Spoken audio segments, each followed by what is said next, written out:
Hey guys, and welcome to a Draggy Show. Today we're going to be talking about getting your clothes cleaned in Japan. We're going to talk about a beautiful train ride city day out you can do. And we're also going to talk about the Tokyo Sky Tree. Cool beans!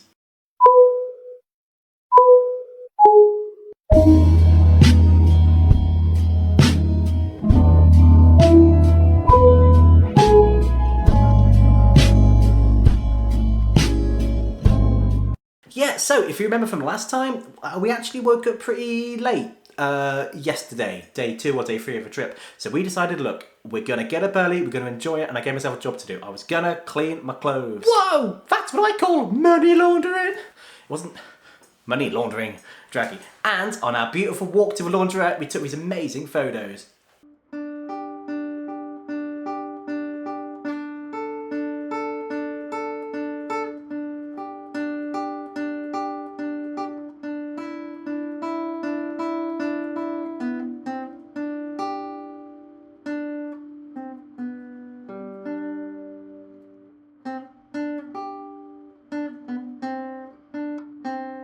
Now, so this is where we get into the top tip part of the video. We did it at this one place, and it seems very like this in general in Japan. It's the idea of you put some money in, and then you get like a card with that kind of value on it. So this is what we got here. I'll just put that in focus. There you go. Wash and fold, washi paper, and you fold it. What is that, a card for origami players? I bet people who do origami. That joke was a bit of a stretch, Draggy, but it was pretty good. So, we actually have still like 30 euros, $35 or something on this card. So, oh Bertie, make it like me when I'm folding my clothes in 4 corners. Get to the point! Put as little money as possible on one of these things. Don't think, oh, you know what, I'll put like a good amount, like 20 quid or whatever. No. Abandon all soup, ye who enter here. Draggy, you're on fire with these bizarre jokes. Put in the minimal amount, right? Because you can always just top it up again later, but you can't really get your money back once you've got like a surplus amount of money. So that's top tip number 1. Like an early bird and go cheap. I want to talk about a bento box, Draggy. That was really cool. So it's like a meal deal if you're in the UK where you get your sandwich and your drink and your crisps. A bento box is essentially the same thing. You get them in train stations. Hello, Bertie in the studio here. Yes, we are going to talk about bento boxes, but also I really wanted to show you these absolutely crazy sandwiches we kept seeing all over Japan. They almost look like little cakes. Anyway, a bento box is essentially a packed lunch. You'll see shops selling them, touching train stations, conveniently, because of course the idea is you take it with you on your day out. I've heard Japanese chefs train hard, but I didn't think Japanese chefs would train hard. They're a bit more expensive. I'd say they're double the price, but considering a meal deal in the UK is like £5, £6, £7, to double that really isn't that much more, and the quality you get is a lot better. I mean, it's fresh, you can see them making it right in front of you. What you get in a bento box? Does it straight and then you fill it up too much so it gets bent and that's what's called a bento box? Oh, I'm stretching with these jokes, eh? Good question, Draggy. What is in a bento box? Well, we decided to use Google Translate on one of them for hilarious results. We've got Nori Bento from one actor, Born Selfish Bento, Utara from Meko, just a substitute cat taste. Please, give it a try. What do you think? So, I don't know what's in a bento box. Normally it's just rice and fish and stuff. Very Japanese! As far as I can tell, you get rice and that pickled plum thing on top, and you get an assortment of different types of fish as well, and sometimes even noodles. Wow. Side note, you can take it with you wherever you go, but there ain't no bins in Japan, so you're going to be carrying it around all day regardless. I wouldn't recommend eating on the train in Japan, because it seems like they don't do it, unless you're on a bullet train and it's like a long one. You don't want to be like that, for sort of tourist, foreign, whatever, like eating and kind of breaking all sorts of societal norms. Societal norms and societal pools! Norm is a good name, Draggy. And after that then, we went on the train and we went to Kamakura. Check out these photos, and there's a little souvenir I got. Yes, there's a reason we got that little train souvenir, because the train ride to Kamakura was absolutely beautiful. It's this gorgeous old-school electric-style train, and it'll take you right there, and it goes along the seaside, along the beachfront as well. Here, this was originally in slow motion, because, you know, we still hadn't figured out that problem yet, but we managed to speed it up, and it looks pretty decent, doesn't it? Yes, this was in the middle of December, by the way, but it was surprisingly warm, which was lovely and very welcome indeed. It goes through villages and behind town, so I hope we didn't disturb anybody having a shower or anything like that. It's a gorgeous little route regardless, though, and it was really good fun. Probably the highlight of my trip, to be honest. And here we can see gorgeous little mascots, which it does all over the place in Japan, are very cute and kawaii. Yeah, Kamakura really is amazing. The train ride itself is arguably the highlight, the best part of the trip. The city and the town, I don't know if it's a city or a town, the place itself is nice too, and there's some really unique little things you can see there as well. And it's a nice break from Tokyo, what with Tokyo just being this immense sort of concrete slab. Concrete slab? Sounds like me when I hit the pavement. No, your eyes do not deceive you. This is a video with audio and regular playback speed. Yes, we finally figured out the slow motion issue. Finally. And this is Kamakura then. Well, the first thing we did was we stopped off in a Studio Ghibli shop to buy some more tat. Oh, hello. We've just said hello back to the slow motion. Yes, you see we're sort of popping here back and forth. And the Studio Ghibli shop, from what I could tell, wasn't a particularly special shop or anything like that. But what you will find is that you are just filled with distractions constantly, regardless. So easily set yourself a day to do something and just allow yourself to be distracted and to just go with the flow. So here is Kamakura. As you can see, it's way more relaxed than Tokyo, way quieter as well, made way more chilled vibe.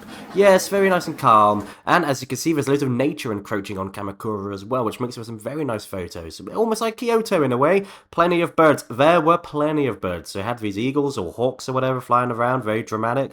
It was shrine time because it was New Year, so people were getting ready for the celebrations there. And this is one of the typical birds from Kamakura. It seems like they're quite popular or at least special to the area. And there's a very unflattering photo of me tying up some of my fortune onto the little fortune gate there too.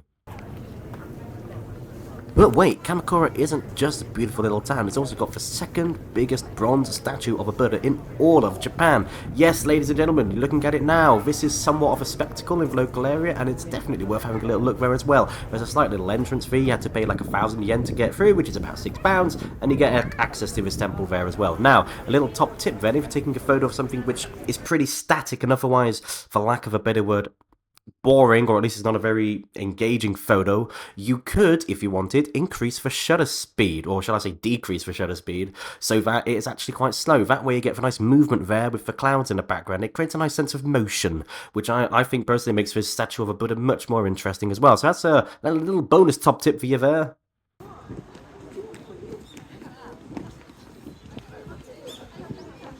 Kamakura is nice, and as you can see from the photos, it's beautiful, it's great for the gram, and it's, like I said, it's just nice to get away from the city sometimes, because it can be a bit overwhelming. We discussed laundry, we discussed eating, we discussed Kamakura. What else did we do today, Bertie? Well, after that, we were pretty hungry, and we hadn't tried yet a proper Japanese katsu curry, so we googled a place near where we were. Oh yeah, we were holed up right next to the skytree, we were. Exactly, our hostel was right next to a skytree. Check out these photos. Beans, mama. In a skytree. Now, we didn't realise this when we were there. We only found this out later in the studio, that the Skytree, when it was built, was the biggest building in the world, man. Ooh, they've got high aspirations. They had really high aspirations, Draggy. It is, I believe, the tallest building in Japan, and it's the third biggest in the world, which is still pretty impressive. The Skytree itself, it's got the observation deck, which of course you would expect, but it just seems like a vertical shopping centre, if that makes sense. Baby, it was pricey, some of that stuff. It was, yeah, but it had an amazing food court, which was, I think, was on the 8th floor or something like that. Check out these photos! It's like when you think it's over, you can't get better.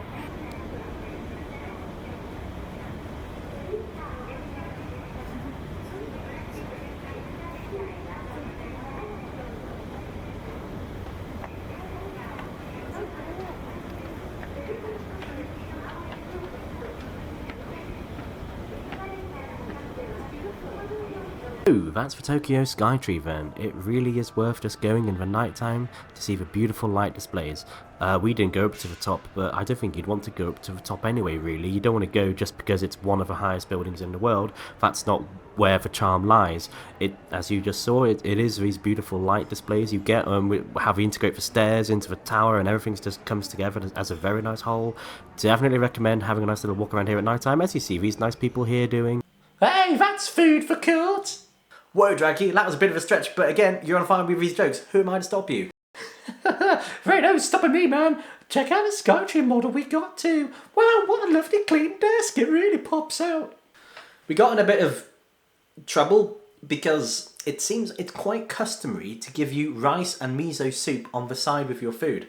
Now, we ordered a katsu curry and we ordered some extra rice and a miso soup to go with it. So what happened? Well, we got the complimentary rice and the miso, we got what we ordered, so we got double, didn't we? Yeah, we were seeing trouble. And we weren't even drinking sake. Exactly. So then we had this really awkward conversation of trying to tell them, like, hey, look, we didn't know we'd get rice and miso with it. And it seems that is quite a common thing. What I wouldn't do is kick up that much of a fuss because it was only like an extra £5 anyway. I probably wouldn't have kicked up a fuss, but Draggy being Draggy... Come on, look, you worked hard for an extra £5. That could have been 500 Robux if we'd have spent it right. Yeah, we got our money back and they were nice about it, but it was a bit awkward and I probably wouldn't do that again. Well, you know how it is. So, buddy, tell us some highlights. So there you have it, guys. If you're going to do some laundry, put in for minimum amount, you can't get it back. If you're going to go to Kamakura, get ready to take lots of beautiful photos. And if you're going to go to the Skytree, why don't you go there for a nice little curry there as well, but be careful of the portion sizes. Laters. Thanks for watching. Bye. Laters.